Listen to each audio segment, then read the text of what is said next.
Dear students, a very good morning to all. Welcome you all to BA Part 2nd English Literature class. Today, we are going to discuss P.V. Shelley's poem Ode to the Skylark Part 4. As I told you that this poem is dedicated to the skylark.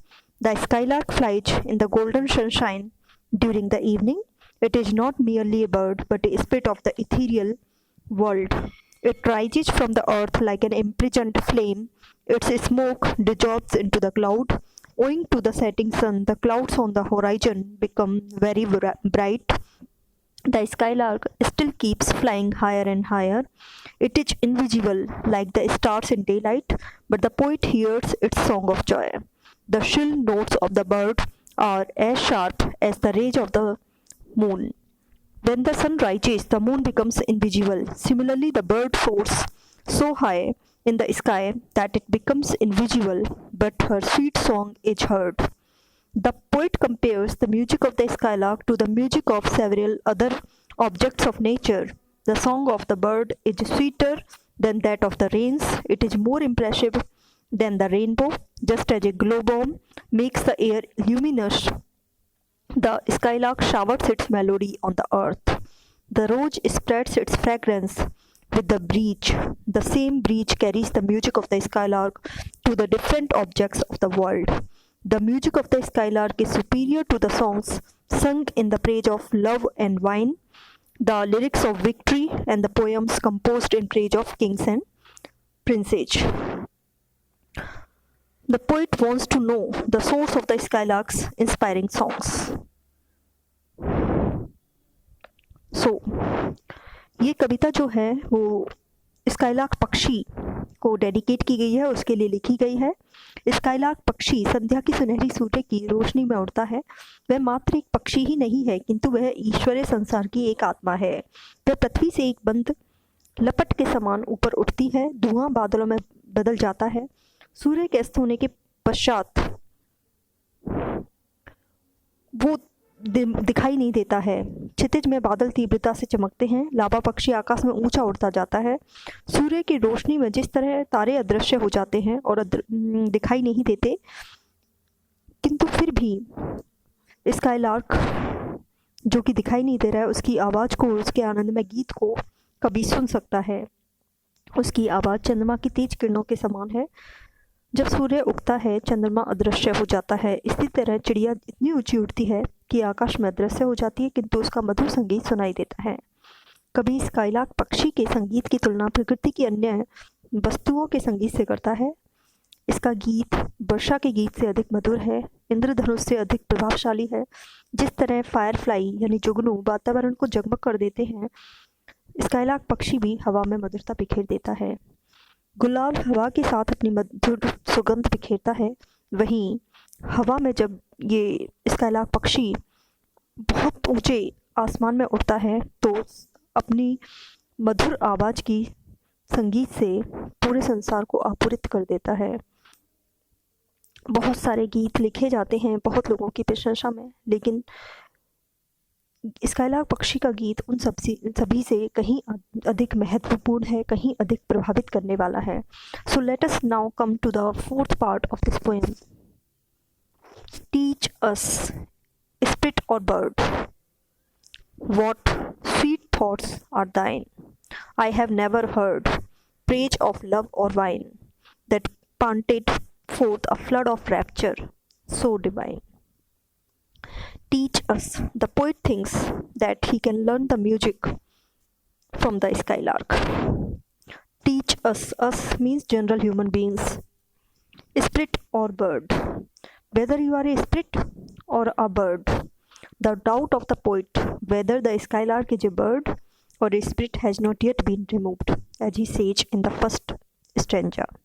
Hence he calls it by both the names, whether you are the spirit or you are a bird. What sweet thoughts are thine. The poet wants that the people of the world may learn the sweet thoughts of the bird, which provide inspiration to her song. What sweet thoughts are thine? Thine means yours. I have never heard. He has never heard this kind of thoughts, this kind of music before. praise of love or wine. The people who write poetry in the praise of either love or wine, that panted forth expressed a flood of rapture so divine. Flood of rapture means outburst of happy thought, आनंद भरी कल्पना के उद्गार. A flood divine means flood of divine music, स्वर्गीय संगीत जिसे हम कह सकते हैं. So the writer says that he wishes the skylark, whether it is the spirit or the bird, he should tell him what sweet thoughts constitute the subjects of its songs. He says that he has never heard either love song or convivial song so imbued with ecstasy and uttered with such a strong passion. The poet says that the skylark's songs are so passionate and ecstatic that no love song or convivial song can revive them.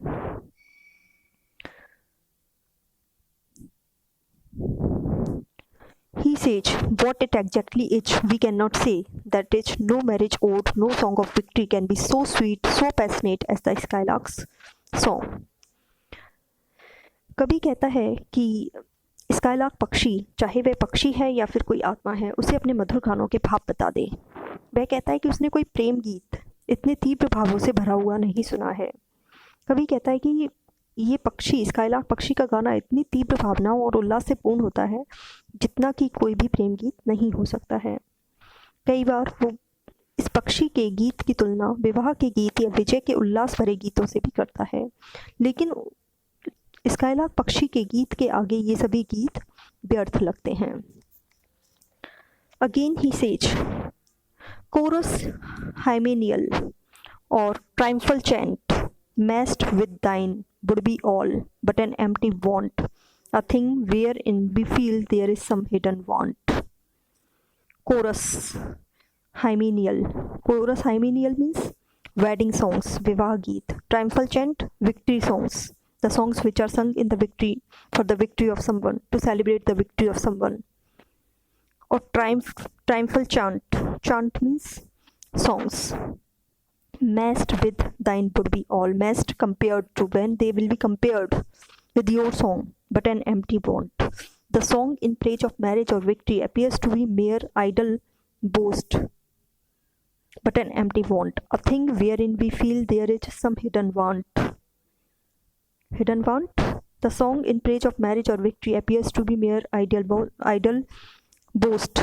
We realize that there is something lacking in these songs which mars their beauty. The song of the Skylark in comparison to these worldly songs is perfect.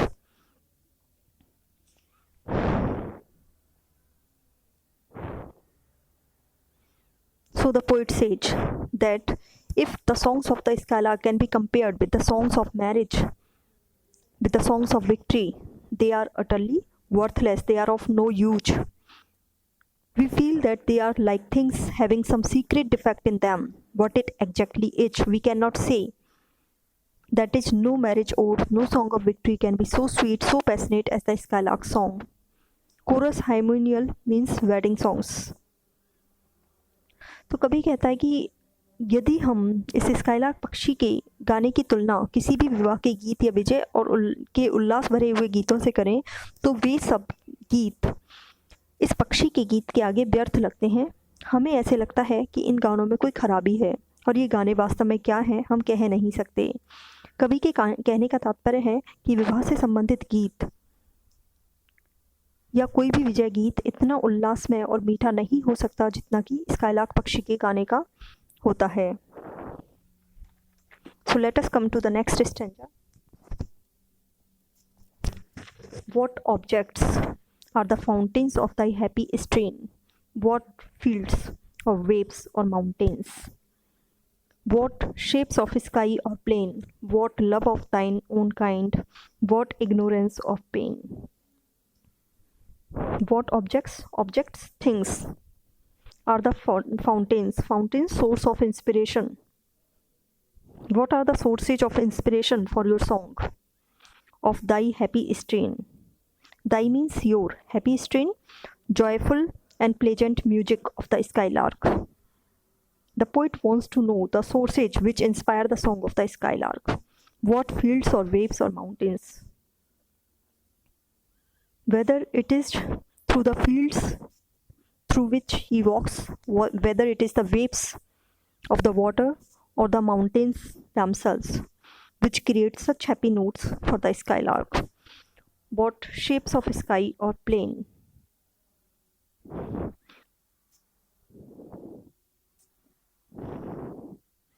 Whether it is the shape that is given to his songs by the plain, field area or the sky. What love of thine own kind? Love of thine own kind, love between bird and bird, your own kind. What ignorance of pain? Ignorance of pain, the bird has not experienced any pain, hence there is no trace of sorrow in her song. So the writer says, he wants to know the sources which provide pleasure to the skylark. He is anxious to learn about the objects which inspire the sweet song of the bird.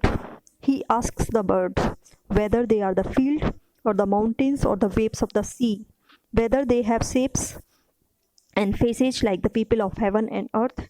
He wants to know if the objects that inspire the lark love the objects of the world and have knowledge about their sufferings. Shelley believes that men suffer because of the want of love between man and man. A skylark loves its race. So all the birds of this race must be ignorant about pain and suffering. They don't know any kind of pain. कभी कहता है, वो जानना चाहता है कि उसे skylark को यह खुशी कहाँ से मिलती है. उन चीज़ों के बारे में कभी जानना चाहता है जिनके कारण लावा पक्षी ऐसे मधुर गीत गाने की प्रेरणा प्राप्त करता है. वह पक्षी से पूछता है कि क्या ये माध्यम मैदान या पहाड़ या समुद्र की लहरें हैं, क्या आकाश और पृथ्वी के लोगों के समान उनके चेहरे हैं. वह जानना चाहता है कि स्काईलार्क पक्षी को प्रेरित करने वाली वस्तुएं संसार की वस्तुओं से प्यार करती हैं, क्या उन्हें सांसारिक कष्टों का ज्ञान है. शैली का विश्वास है कि मानव की पीड़ा मानव और मानव के मध्य प्यार के अभाव के कारण है. लावा पक्षी अपनी जाति से प्रेम करते हैं, अतः उन्हें दुख और दर्द का ज्ञान नहीं है. With thy clear keen joyance languor cannot be shadow of annoyance never came near thee thou lovest but never knew love's sad satiety. With thy means your, the birds, clear keen joyance, pure intense feelings of joy. Joyance means feeling of joy. Languor, weariness, thakan, tiredness. Be exit. Shadow of annoyance, the smallest trace of pain. Never came near thee. Thee means you. It never comes. You never experienced it. Thou lovest. Lovest means you love the same kind of beings, that is the skylarks, but never knew love's sad satiety. Satiety, feeling of satiated, परितृप्तता की भावना जो होती है वो. So the poet in these lines says that the skylark feels so exquisitely happy that there cannot be any question of its ever feeling lazy. Nor does the skylark ever experience a feeling of the faintest irritation. This happiness of the skylark is absolutely unadulterated. The skylark does not experience disgust, which human beings invariably experience after an excessive enjoyment of the pleasures of love. The skylark does enjoy the pleasure of love, but in its case, the feeling of disgust does not occur. The enjoyment of the skylark is complete. It never flags. Its joy is pure and unmixed. The poet says that the delights which the skylark enjoys are ever fresh and strong. They can never grow dull through even the smallest trace of vexation. Dullness cannot be associated with the freshness and keenness of the skylark's enjoyment.